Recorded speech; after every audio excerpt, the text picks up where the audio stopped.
এটাই এমনই একটা গাছ, কাটলেই কিন্তু রক্ত বার হয়। আমি এর আগে অনেক ভিডিও বানিয়েছি, অনেক ভাই আমাকে কমেন্ট করছে যে ভাই গাছটা একবার দেখান, इसको দেখা একবার।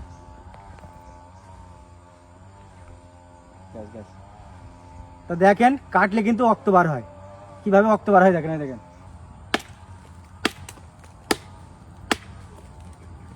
এই দেখেন, দেখেছেন রক্ত কিভাবে বার হচ্ছে, দেখেন, এই দেখেন। এই গাছটা কি গাছ, যদি নাম জানেন অবশ্যই কমেন্ট করে বলবেন, আমি কিন্তু নাম জানি না। দেখেন কিভাবে রক্ত বার হচ্ছে, দেখেন। আমি এর আগে কিন্তু অনেকবার ভিডিও বানিয়েছি, আজকে আবার আসলাম ভিডিও বানাতে। একটা লাইক, হ্যাঁ, এটাই হচ্ছে সেই গাছ যে গাছ কাটলে পরে রক্ত বার হয়। এই যে দেখেন কিভাবে রক্ত বার হচ্ছে।